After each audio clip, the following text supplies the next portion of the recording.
नमस्कार, मैं हूं विशाल यादव। एक तरफ जहां एपिस्टीन फाइल के खुलासे, दूसरी तरफ मनोज मुकुंद नरवणे की किताब और तीसरी तरफ प्रधानमंत्री नरेंद्र मोदी पर बैन लगाने की याचिका। ये मानकर चलिए कि प्रधानमंत्री नरेंद्र मोदी पर मुसीबतों का पहाड़ टूट पड़ा है। दोस्तों, मांग की जा रही है कि प्रधानमंत्री नरेंद्र मोदी पर बैन लगा दीजिए, नरेंद्र मोदी को अयोग्य ठहरा दीजिए। एक तरफ एपिस्टीन फाइल के खुलासों ने प्रधानमंत्री नरेंद्र मोदी की जो इज्जत थोड़ी बहुत थी वो भी खत्म कर दी है, और इधर इलेक्शन पिटीशन याचिका दायर की जा रही है। लगातार हाई कोर्ट में मांग की जा रही, नरेंद्र मोदी को अयोग्य घोषित कर दीजिए, नरेंद्र मोदी की सांसदी रद्द कर दीजिए, नरेंद्र मोदी कोई चुनाव लड़ न पाए, 6 साल के लिए बैन लगा दीजिए। दोस्तों, इस समय प्रधानमंत्री नरेंद्र मोदी चारों तरफ से फंस गए। उनको समझ में नहीं आ रहा कि क्या करें। संसद में मुंह छिपा रहे हैं। स्पीकर ओम बिरला कह रहे हैं मोदी पर जानलेवा हमला हो सकता है, मोदी जी संसद ना आए। यानी कि सवालों से इतना घबरा रहे हैं प्रधानमंत्री नरेंद्र मोदी कि क्या ही बताया जाए। तरह तरह के षड्यंत्र रच रहे हैं। अब दोस्तों, खबर यह आ गई है कि प्रधानमंत्री नरेंद्र मोदी की सांसदी रद्द कर दी जाए। इलाहाबाद हाई कोर्ट में याचिका दायर की जा चुकी है। इलाहाबाद हाई कोर्ट का क्या फैसला निकल कर आया है वो भी मैं आपको बताऊंगा। लेकिन सबसे बड़ा सवाल ये दोस्तों कि नरेंद्र मोदी जी जनता का सामना करने से क्यों डरते हैं? अरे, कहीं सुना है कोई महामानव कभी डरता है? प्रधानमंत्री नरेंद्र मोदी जी महामानव हैं। एक ही इशारे पर ताली थाली बजवा देते हैं। अंधभक्त रोजगार, बेरोजगारी, महंगाई, भ्रष्टाचार, लूटपाट पर बात ही नहीं करते। यानी नरेंद्र मोदी का इतना मैजिक है, इस तरीके के महामानव हैं, लेकिन वो सवाल के जवाब से क्यों इतराते हैं ये समझ में नहीं आ रहा है। ना वो सड़क पर बोलना चाह रहे, ना संसद में, ना ही प्रेस कॉन्फ्रेंस करना चाह रहे। कारण बने हैं दोस्तों। एक तो इलाहाबाद हाई कोर्ट में याचिका लगाई गई कि नरेंद्र मोदी की सांसदी को रद्द कर दिया जाए, क्योंकि गुंडागर्दी के दम पर बनारस का चुनाव जीते हैं प्रधानमंत्री नरेंद्र मोदी। अभी हाल ही में दिल्ली हाई कोर्ट में याचिका दायर की गई थी। मांग की गई थी कि नरेंद्र मोदी पर 6 साल के लिए बैन लगा दीजिए, नरेंद्र मोदी कोई चुनाव न लड़ पाए। अरे, हिंदू मुसलमान करते हैं, आचार संहिता का उल्लंघन करते हैं, ठीक है।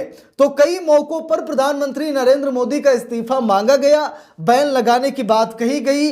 हाल ही में एपिस्टीन फाइल तो हम सभी लोग देख रहे हैं कि नरेंद्र मोदी का नाम आ गया है। नाम नहीं आना चाहिए था, लेकिन आ गया है। सरकार नहीं मान रही है, क्योंकि कोई भी चोर अपने आप को चोर नहीं कहता है। बाकी एपिस्टीन का जो आइलैंड था, जेफरी एपिस्टीन का, भाई जिस तरीके से हैवानियत होती थी, मानव तस्करी, ये बहुत ही हैरान करने वाला मामला है। महिलाओं को प्रेग्नेंट करके उन्हें नोचा जाता था। यानी कि हैवानियत की सारी हदें पार की जाती थी उस आइलैंड में, और मोदी जी का नाम आया है, ठीक है। तो इधर मोदी जी फंसे हुए हैं, उधर मनोज मुकुंद नरवणे साहब की किताब 20 जवान गलवान घाटी में कैसे शहीद हुए, हमारे जवानों की शहादत हुई या हत्या हुई, कहीं सरकार की कोई साठगांठ तो नहीं है। यानी कि बड़े बड़े खुलासे इस समय मोदी सरकार को लेकर हो रहे हैं। इसीलिए मोदी जी चिंतित हैं, परेशान हैं, भय हैं, संसद नहीं आना चाहते, बात नहीं करना चाहते। प्रेस कॉन्फ्रेंस तो उनकी जिंदगी में है ही नहीं कि कभी जिंदगी में प्रेस कॉन्फ्रेंस करेंगे, पत्रकारों का सवालों का जवाब देंगे। अब दोस्तों, यहां पर देखिए, बड़ी खबर है, और आज ये पहली बार नहीं है एपिस्टीन या फिर नरवणे साहब की किताब को लेकर इस्तीफे की चर्चा हो या फिर प्रधानमंत्री नरेंद्र मोदी घिरे हों। लंबे समय से मोदी जी मुसीबतों का सामना कर रहे हैं। अब इलाहाबाद हाई कोर्ट में एक संत महाराज जी ने याचिका दायर कर दी थी। संत महाराज जी का कहना था कि भाई, प्रधानमंत्री नरेंद्र मोदी ने बेईमानी के चलते बलपूर्वक चुनाव जीता है। देखिए, लिखा भी है, पीएम नरेंद्र मोदी के खिलाफ संत पहुंचा इलाहाबाद हाई कोर्ट, लगाई इलेक्शन पिटीशन, क्या दिया हवाला। देखिए, लिखा भी है, याचिकाकर्ता विजय नंदन ने अपने केस की पैरवी के लिए फिलहाल कोई वकील नियुक्त नहीं किया। अदालत में अपने केस की पैरवी वो खुद करेंगे। विजय नंदन की इस याचिका में कहा गया है कि प्रधानमंत्री नरेंद्र मोदी के रसूख के चलते उनका नामांकन खारिज कर दिया गया। याचिका के जरिए मांग की गई कि पीएम नरेंद्र मोदी का निर्वाचन रद्द कर वाराणसी सीट पर दोबारा चुनाव कराए जाने के आदेश दिए जाने के साथ ही विजय नंदन का नामांकन वैध करार देकर उसे बहाल किया जाए। नामांकन पत्र खारिज किए जाने के एवज में उचित मुआवजा दिया जाए, और साथ ही पर्चा खारिज करने वाले निर्वाचन अधिकारी के खिलाफ सख्त कार्रवाई की जाए। तो दोस्तों, बात यह है कि विजय नंदन साहब जो ये मध्य प्रदेश से आते हैं और नरेंद्र मोदी के खिलाफ ये बनारस में चुनाव लड़ रहे थे। इन्होंने इनका जो कह लीजिए कि जो इन्होंने चुनाव आयोग से मतलब नामांकन किया था इन्होंने, तो इनका नामांकन बिना कोई कारण बताए रद्द कर दिया गया था। तो वही कह रहे हैं कि जिस अधिकारी ने मेरा नामांकन रद्द किया है उसको सस्पेंड किया जाए, उस पर कार्रवाई की जाए, मुआवजा दिया जाए मुझे, और प्रधानमंत्री नरेंद्र मोदी की सांसदी को रद्द कर दिया जाए और बनारस का चुनाव फिर से कराया जाए। ये मांग विजय नंदन कर रहे हैं। दोस्तों, उधर अभी दिल्ली हाई कोर्ट में मामला गया था जहां पर पीएम मोदी पर 6 साल की बैन लगाने की मांग की गई थी। आज तक के हवाले की रिपोर्टें देखिए, लिखा भी है पीएम मोदी पर 6 साल बैन की मांग वाली याचिका खारिज। हाई कोर्ट ने कहा चुनाव आयोग को आदेश नहीं दे सकते। अब दिल्ली हाई कोर्ट ने कहा कि भाई हम चुनाव आयोग को आदेश नहीं दे सकते हैं, प्रधानमंत्री नरेंद्र मोदी पर हम बैन नहीं लगा सकते हैं। मांग की गई थी कि मोदी जी आदर्श आचार संहिता का उल्लंघन कर रहे हैं, चुनाव आयोग सब कुछ देख रहा लेकिन बोल नहीं रहा है। तो दिल्ली हाई कोर्ट ने कहा भाई हम चुनाव आयोग को आदेश नहीं दे सकते। मतलब न्यायपालिका है, आदेश क्यों नहीं दे सकती, लेकिन फिर भी दिल्ली हाई कोर्ट ने कहा कि हम चुनाव आयोग को आदेश नहीं दे सकते, हम प्रधानमंत्री नरेंद्र मोदी पर बैन नहीं लगा सकते। अगर उसी समय बैन लग जाता तो शायद आज ये नौबत ही ना आती।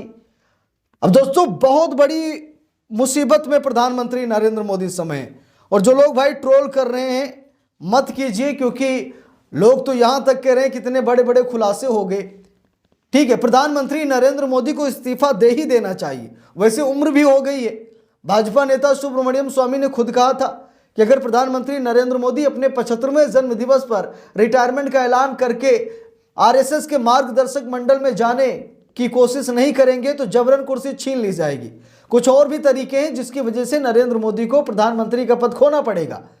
यहां तक कि चुनावी बॉन्ड योजना को लेकर भी सुब्रमण्यम स्वामी ने प्रधानमंत्री नरेंद्र मोदी का इस्तीफा मांगा है। कई मौकों पर इस्तीफा मांगा जा चुका है मोदी जी का, लेकिन मोदी जी देना ही नहीं चाहते।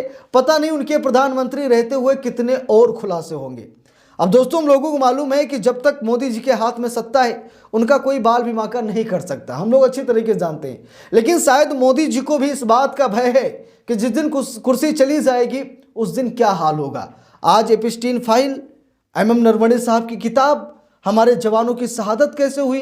अगर मोदी जी की कोई गलती निकलती है तो भाई मोदी जी पर एक्शन होगा, लेकिन एक्शन तब होगा जब मोदी जी कुर्सी पर नहीं होंगे, और जब तक मोदी जी कुर्सी पर हैं तब तक उनके ऊपर कोई आंच भी नहीं आएगी। ठीक, ये सच्चाई है। इसीलिए मोदी जी डर रहे हैं कि भाई जितना समय हो सके पीएम की कुर्सी पर बिता लीजिए, नहीं तो आगे चलकर बहुत बड़ी मुसीबत खड़ी हो जाएगी। राहुल गांधी छोड़ने वाले नहीं है। पहले भी राहुल गांधी ने कहा कि हम ना तो मोदी को छोड़ेंगे और ना ही मोदी के दोस्त अडानी को छोड़ेंगे। यानी कि जो कुछ भी हो रहा है इस सरकार में, इस सब का हिसाब होगा, कुछ भी बाकी नहीं रहेगा। कांग्रेस मूड बनाकर बैठी है कि पाई पाई का हिसाब किया जाएगा। तो इस पूरे मामले पर आप सभी लोगों की क्या राय है कमेंट करके जरूर बताइएगा। वीडियो को लाइक शेयर, अगर चैनल पर नए हैं सब्सक्राइब करके सपोर्ट कीजिएगा। मिलते हैं दूसरी वीडियो में, तब तक के लिए बहुत बहुत धन्यवाद।